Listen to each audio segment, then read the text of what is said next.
তো গাইস, কি অবস্থা তোমাদের? আশা করি তোমরা সকলে ভালো আছেন। তোমাদের স্বাগত একটা ছোট্ট নিউ ব্লগে।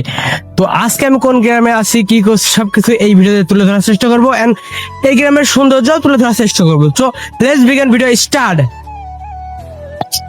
Just wow, amazing for video. মানে কি ভাই, অনেকদিন পরে এত সুন্দর একটা পাওয়া গেছে। ওয়েদার বলতে অনেক সুন্দর ওয়েদার, আর এদিকেও আর মানে এই গাইস আশপাশের পরিবেশটা এতটাই সুন্দর, আমি প্রেমে পড়ে গেছি এই এলাকার। আর এখান থেকে বিআরবি ক্যাবস দেখা যাইতেছিল, মানে এটা বাংলাদেশের সব থেকে উঁচু বিল্ডিং, 100 তলার। আর দেখো ভাই, ওয়েদারটা দেখো এখনকার বিকালকার। ওয়াও ভিডিও ভাই। এই গ্রামের নাম কি আমি জানি না, তোমার জানার চেষ্টা করবো। চাচা, এই গ্রামের নাম কি চাচা? এই গ্রামের নাম বটতল দক্ষিণ মাঠ। তো তোমরা যারা এই ভিডিও দেখবা, এই এলাকার সবাই কমেন্ট করবা যে কার বাসা কোন জায়গায় আছে কি নাই, ঠিক আছে? তো এখান থেকে এটা তারপরে মানে কি ভাই, শান্তান, এই এলাকাটা তোমার কাছে কেমন লাগে? মানে কি কোনো মানুষজন নাই, মানে নিরিবিলি, মানে কি একা যে আসবে না, হারাই দেবে। আমার জানা যায় একা যে আসবে সে হারাই দেবে এলাকার ভিতরে। মানে দেখো ভাই, চারিদিকে খালি ঘন জঙ্গল আর জঙ্গল, ঠিক আছে? এই যে বাসা না কি ভাই নাকি, দেখো মানে কি ভাই, এমন যেমন এমন জায়গা দেখলেই ভয় করবো, আচমকা কেউ আসলে ভয় করবো তার। তোর আরো একটা কিছু দেখা, দেখো গাইস,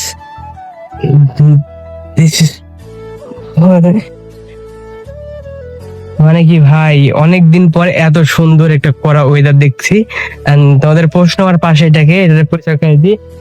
সানজান, সানজু বা আদিল বললাই চলে। ও হচ্ছে আমার ভক্ত ভাই। আমি যে গ্রামে আসি, এই আশপাশে খালি সব খ্রিস্টান।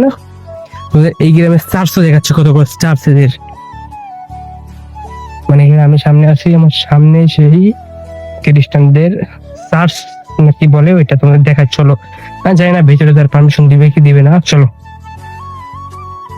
তো গাইস, তার খানিকক্ষণ চলে এসে আমরা চার্চের সামনে। আর চান্দান এখান থেকে বলতেছিল তোর ক্যামেরা ইউটিউব দেখা যাবে। আরে না ভাই, গোপসের কোনোদিন ইউটিউব দেখা যায় না, আমি ওরা বলতেছিলাম। তা বলতে বলতে তার একদম কাছে চলে আসে ওইটার। চলো দেখাই তোমাদের। এই পাশে এটা কি আমি জানি না। আর এই যে এটা হচ্ছে চার্চ, আর এটা আমার জীবনের প্রথম দেখলাম বাস্তবে। আর এখান থেকে আমি দেখতেছিলাম যে ভিতরে কিছু দেখা যায় নাকি, ভিতরে কিছু দেখা যাইতেছিল না। তারপরে এখানকার এক ছোট ভাইয়ের প্রশ্ন করলাম, বলছি এই তোমাদের এটার ভিতরে ঢোকার পারমিশন দেয় না? এটা তুমি মুসলমান? এটা বৌদ্ধ কদ্দুরি তোমাদেরকে? বৌদ্ধ কদ্দুরি সাইডে দেখো, সাইডে দেখো। মানে কি এটা কাদের? এটা কাদের? হ্যাঁ হ্যাঁ,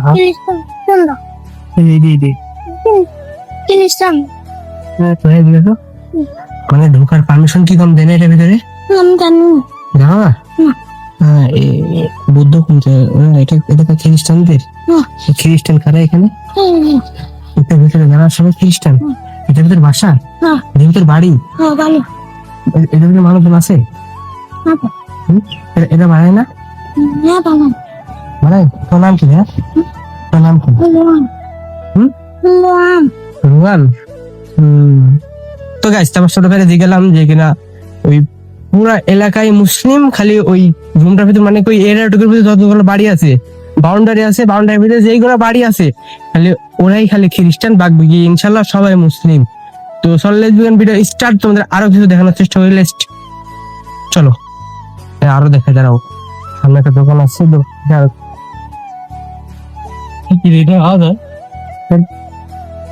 তো গাইস, একটা দোকানদার আছে, তোমাদের দোকানদারের কাছে জিজ্ঞাসা যে কিনা এলাকায় পুরাই কি খ্রিস্টান না, কি বুঝছো না? তারপর গাইস, দোকানদারের দিকে তাকিয়ে দেখি দোকানদার কোনো পুরুষ মানুষ না, দোকানদার হলো মহিলা মানুষ। সেই কারণে তো এখান থেকে আমি চলে আসি। তারপর গাইস, এই গ্রামের সব থেকে সুন্দর একটা প্লেস হিসেবে বলা যায় কিনা, এই এলাকায় কোনো ঝয় ঝামেলা নাই, সবকিছু নিরিবিলি পরিবেশ। তোমাদের আর কিছু দেখাই, সামনে একটা চাচা আছে, তাহলে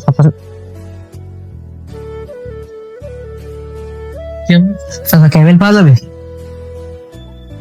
তারপর আপনার কাছে একটা কথা দিকেই, এটা কথা দিকে আপনার, এটা কি মুসলিম পাড়া? এটা এটা মুসলিম পাড়া না?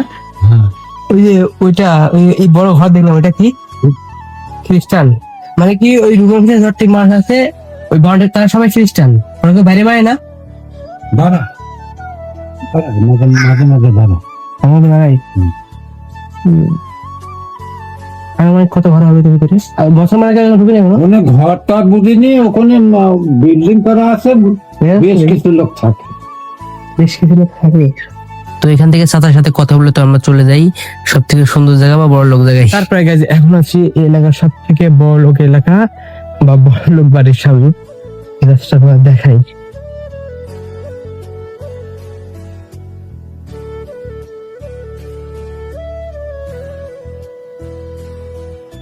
মানে তোমরা বাড়ি দেখতে পারবো না, এখানে বাড়ির ভিতরে আছে, ভিতরে একটা ছোট বাড়ি আছে, একটা বড় বাড়িও আছে। আমার জানা মতে এখানে এলাকার সব থেকে বড় বাড়ি এবং বড় জায়গা, মানে এদের ভিতরে পরিবেশটা অনেক সুন্দর। আশপাশে ঘাস থাকলেও ভিতরে অনেক সুন্দর জায়গায়। আর এখান থেকে ছোটবেলার কথা মনে পড়ে যায়, ছোটবেলায় তো আমরা খেলছি আর এখন এটা অনেক মিস করি। আর এখানে তো টুম্পা দেখা যায়, টুম্পার স্বামী। আর এই যে ওই বড়লোক বাড়ির পিছের সাইড, আর এখনকার ওয়েদারটা দেখো জাস্ট ওয়াও। আর আমাদের যাইতে হবে ওই যে পিছে বাগান, ওইদিকে যাইতে হবে। আমি এখান থেকে আমি আর আদিল বলতেছিলাম ভাই অত দূর হেঁটে যাবো, এই গ্রামে একটাও গাড়ি ঘোড়া পাওয়া যায় না, মানে কি ভাই পুরো হেঁটে যাওয়া লাগবে। মানে কি ভাই ওইদিকে তো একেবারে খারাপ লাগছিল, এই বর্তমানে আমি যেখানে আছি এই জায়গাটা জাস্ট অ্যামেজিং, অনেক সুন্দর লাগছে অনেক।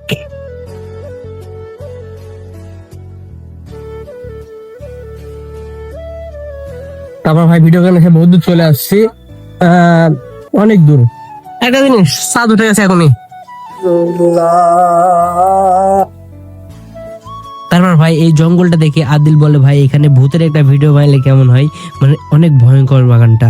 মানে কি ভাই মাঝখানে সব জায়গায় ভালো ছিল, মানে মাঝখানে এসে আরো মানে কি ভাই মাঝখানে এসে আরো খারাপ হয়ে গেল। দেন তারপর গেছে চল্লিশ বাসার সামনে, আর সামনে যাইতে যাইতে পেয়ে যায় একটা গরুর খামার। and এইখান থেকে এখনো বাসা যেতে 5 কিলোমিটার হেঁটে যাওয়া লাগবে, কোনো ভ্যান নাই ভাই। আমার তো ভাই পুরো মাথায় প্যারা, যে ফোনেও চার্জ নাই, ক্যামেরাও চার্জ নাই। এদিকে ওয়েদারটা জাস্ট ওয়াল লাগতেছিল।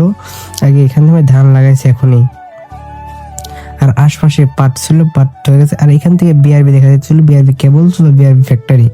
তো গেছে এদিকে ভিডিও করতে করতে দেখি পাশ দিয়ে একটা ভ্যান চলে যায়, সানজান রে বলে ভ্যানটা ডাক, সানজান না দেখে এদিকে ফোন চালাতেছিল, আর ভ্যানওয়ালা ডাকতে ডাকতে বহুত দূর চলে গেছে। আর ওইদিকে একটা ফ্যাক্টরি আছে, যাইতে হবে আমাদের ওই ফ্যাক্টরির কাছে, যে ফ্যাক্টরি দেখলা। তো গাইস দৌড়াতে দৌড়াতে চারবার চলে আসি ভ্যানওয়ালা কাকার কাছে। এন্ড তোমরা যে ওই যে দেখলা দূর থেকে একটা ইট ভাটার ভিডিও করলাম, সেটা হচ্ছে এইটা। মানে কি ভাই 5 কিলো হাঁটার পর এখানে একটা ভ্যান পাইছি। এন্ড এই এলাকার বাসা ঘর টিনের হলেও অনেক সুন্দর, এন্ড মানুষজনের ব্যবহার অনেক সুন্দর। কিন্তু এই এলাকা ভুতুরে লাগে আমার কাছ থেকে, সানজানের কাছ থেকেও। তো এখান থেকে ভ্যানলা চাচার সাথে গল্প করতে যাইতেছিলাম, চাচা এই এলাকায় আসলেও ভুতুরে। দেন তারপর গাইস কাকা বলে যে না, এই এলাকা ভুতুরে না, এমনি নির্জন টাইপের একটা জায়গা। তারপর যাইতে যেতে কাকারে জিগেলাম, কাকা এই ফ্যাক্টরিটা কি? এই ফ্যাক্টরিটা এমনি, মানে এই ফ্যাক্টরির উপরে একটা পার্ক হওয়ার চিন্তা ভাবনা আছে। দেন গাইস তারপরে আমরা ভ্যানলা কাকার সাথে গল্প করতে করতে চলে এসে আমাদের গন্তব্যস্থানে। এটা হচ্ছে হাইওয়ে রেস্টুরেন্ট, ওর ওই ফিটে বাসা, ওই বাসায় শান্তানরা আছে। যেহেতু শান্তানরা একটা বাসা বাড়ায় থাকে, শান্তানের আব্বু ডিফেন্সের চাকরি করে কোনো একটা। আর এখান থেকে সান্দানটা বলতেছিলাম, সান্দান চো এবার রাস্তা পার হয়ে, মানে কি ভাই এত পরিমাণ জ্যাম ছিল বা অনেক জোরে জোরে গাড়ি যাইতেছিল, সান্দান এখান থেকে ভয় করতেছিল। এন্ড ওই যে বাসা দেখছো না, ওই বাসায় সান্দানরা ভাড়া থাকে। তারপর আমি সান্দান বলা কাকুতে যাইতেছিলাম, যাইতে সান্দান এখান থেকে মানে কি ভাই অনেক ক্লান্ত হয়ে গেছে ভাই, বহুত দূর হেঁটে গেছি, মানে কি এখান থেকে এখন ছেলেন তো খাওয়াই লাগবে। এগুলি কি তোর চাচারা বিলে না মাইছি গাইস ছাদে রাখা হলো, সাদিয়া আবার রাখ কইলা ছাদে রাখতে আছে না, আছে তাহলে 10 টাকা দিয়ে তাহলে। তো গাইস চাচারা বিলি খানা রাখা হলো, সাদিয়া প্রচুর মানে প্রচুর সুন্দর বিলি। আর এই যে প্ল্যান থাকা প্রচুর কাজ করছে, প্রচুর মানে প্রচুর ব্লক করছে, মানে কি ভাই এত মনে খেতে লাগতে। দেন গাইজ আমার অনেক পরিমাণ ক্ষুধা লাগতেছিল, সেই কারণে আমি রাস্তায় খাচ্ছিলাম, আর চান্দার রুম খুঁজেছিল। এইখান থেকে আমি আর চান্দার 5 স্টার হোটেলের রুমে শরবত বানাইতেছিলাম, তো তোমরা দেখো। দেন তারপর গাইজ চান্দান এখান থেকে বলতেছিল চল আমরা এই চ্যানেল নিয়ে ট্রেন্ডিং ভিডিও বানাই। তো এখান থেকে ট্রেন্ডিং ভিডিও বানাইতেছিলাম, এবার চান্দান গিলাস নিতেছিলাম, উঠে দিয়েছিলাম। চান্দান এখান থেকে ফ্রিজ দেখছিল ঠান্ডা পানি আছে কিনা, মানে পুরা ফ্রিজ খোঁজার পরে কোনো ঠান্ডা পানি নাই। তো গাইজ বুক ভরা কষ্ট নিয়ে সেই কলের পানি দিয়ে আমরা চ্যালেঞ্জ গুলোতে থাকি। বা শরবত বানাতে থাকি।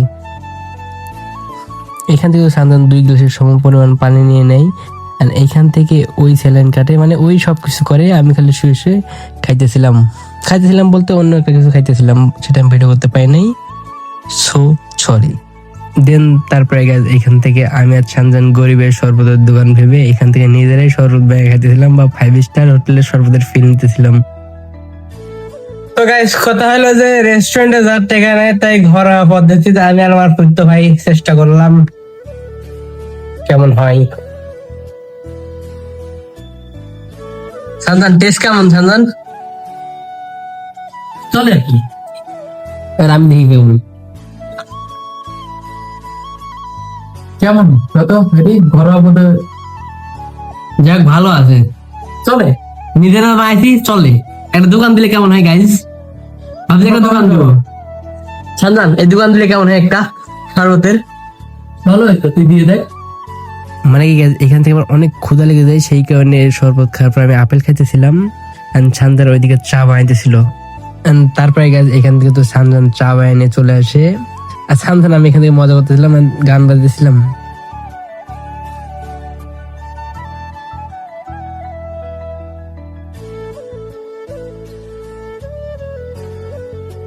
Just wow. সাদা সানজান ভাই, সানজান সাদা তুমি বানাইছো? মানে কি ভাই 10-এ 8 দেয়া যায়, 10-8 দেয়া যায়।